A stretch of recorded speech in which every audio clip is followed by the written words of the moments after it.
When you first think of Marvel, I doubt that your mind immediately goes to scary, right? DC's got that area pretty much down pat, but that doesn't mean Marvel hasn't put their name in that scary hat with a few truly terrifying characters of their own.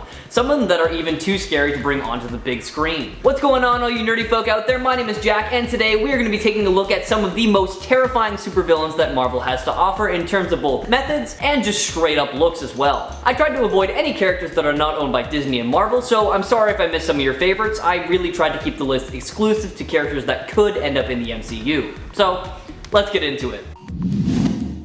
Number 10. Vermin. Edward Whelan from Earth 616 had a pretty average childhood aside from his abusive father, which is actually what led him to the streets and crime. Now, it's not exactly known when, but at some point he got the attention of Baron Zemo and was subjected to many tests that gave him various rat-like traits and abilities. Aside from the obvious rat-like appearance, his strength, stamina, speed, and durability were boosted to superhuman levels, and he also gained the ability to communicate with and command rats that are up to 2 miles away. After gaining these powers, he was sent out to end Captain America. However, he ended up being overpowered by Cap and taken back to S.H.I.E.L.D. for interrogation. He managed to escape fairly quickly though, and since then he has been a pretty big thorn in both Captain America and Spider-Man's sides. However, they have actually used him to their advantage sometimes, as Spidey once used him as bait for Kraven the Hunter. Whelan, since his introduction, has been a part of the Hood's gang and the New Revengers, so he has definitely been in his fair share of crazy fights and done some terrible things, like the time he almost straight up murdered Spider-Man and would have succeeded if he wasn't interrupted. The reason I think he's too scary for the MCU to bring in is because he not only looks utterly terrifying, but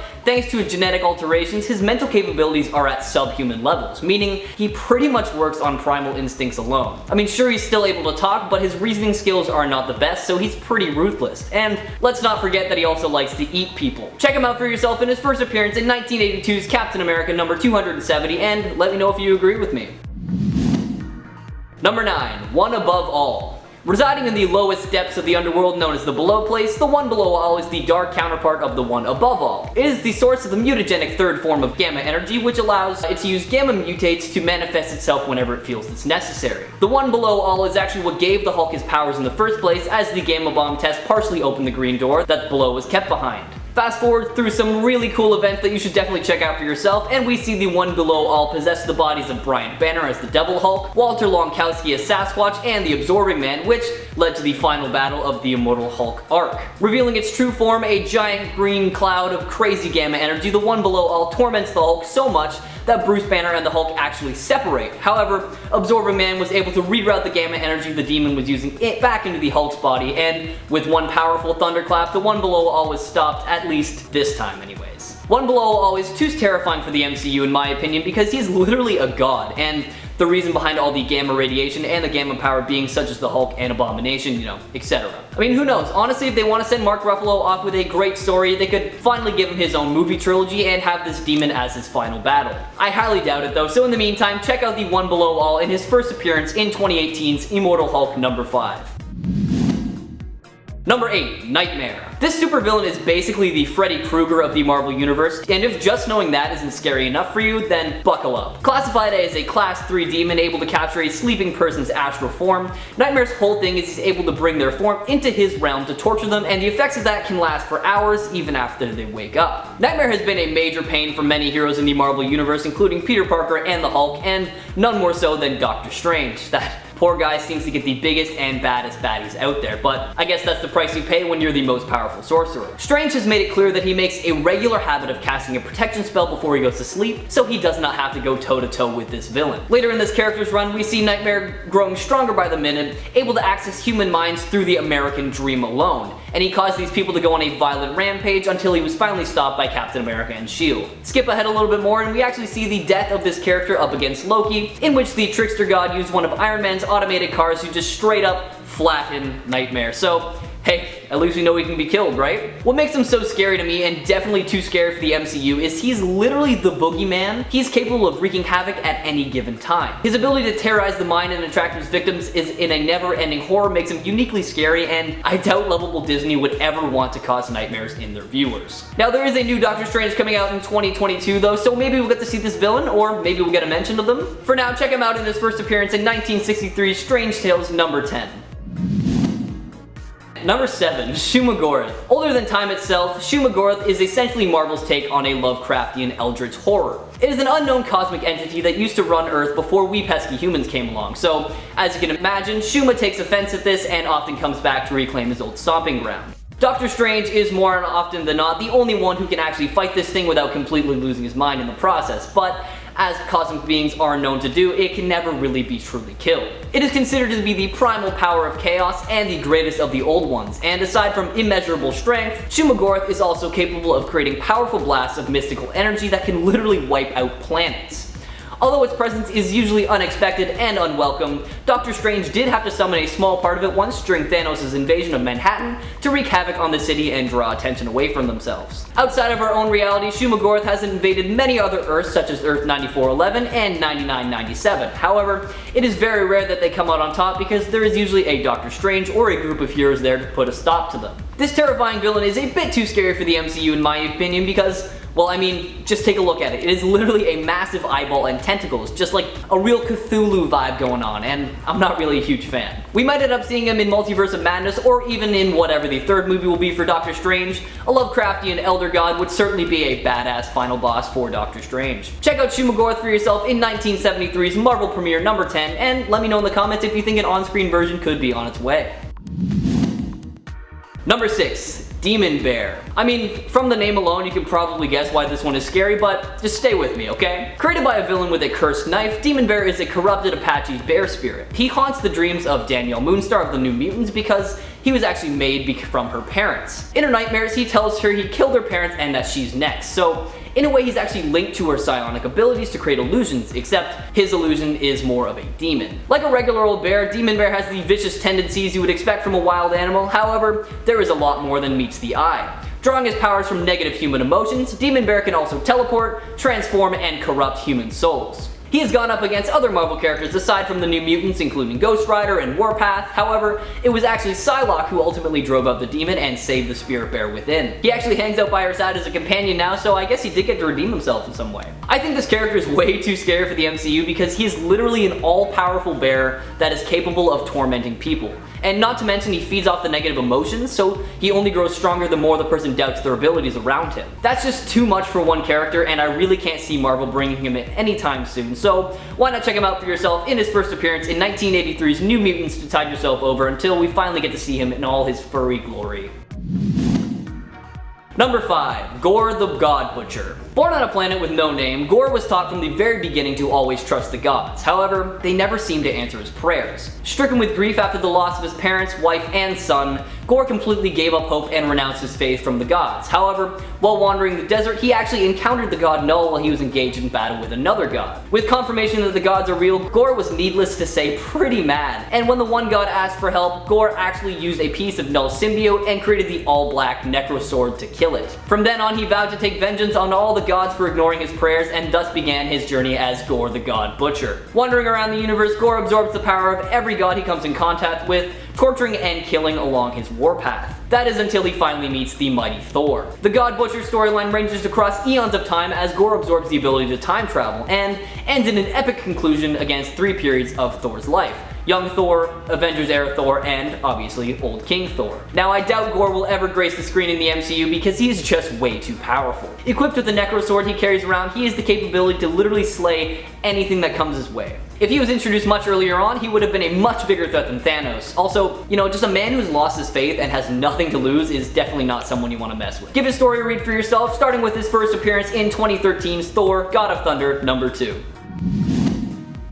Number 4. Annihilus. Known as the Living Death that walks or the Lord of the Negative Zone, Annihilus is an insect-like creature with some truly insane power. He was exposed to an object called the Cosmic Control Rod, which extended his lifespan and gave him his powers. These powers include continuous rebirth, superhuman levels of strength, speed, durability, and stamina, and flight of course. Obsessed with protecting the rod, he did absolutely everything he could to keep it from everyone else until the Fantastic Four took it away from him. Annihilus has at various times been the ruler of the Negative Zone, controlling its inhabitants via his powerful cosmic control rod. He first encountered the Fantastic Four after Reed Richards discovered how to travel to the Negative Zone from Earth. Over the years, he clashed with the Fantastic Four on many occasions, often with the group foiling his plan to invade Earth. He would later lead an enormous fleet of spaceships from the Negative Zone into the main universe, setting off the Annihilation Wave by destroying a ton of planets. The Armada was opposed by a number of cosmic heroes such as Star-Lord, Drax the Destroyer, and the Silver Surfer, and was thankfully stopped by the cosmic entity Galactus, with Nova killing Annihilus in the process. He was later reborn as an infant in the aftermath of the Annihilation storyline. But other than that, we have seen Annihilus go up against the likes of many other heroes, and he has been a worthy adversary to say the least. Now, I doubt we'll see this character in the MCU anytime soon just due to their immense power and ability to literally broadcast intense fear into the others, the likes of which has even been able to shake the Hulk. It's possible that we'll see them later on once more powerful characters such as Nova and Adam Warlock are introduced, but they are too big a threat. Give their story a read for yourself, starting with 1968's Fantastic Four Annual number 6.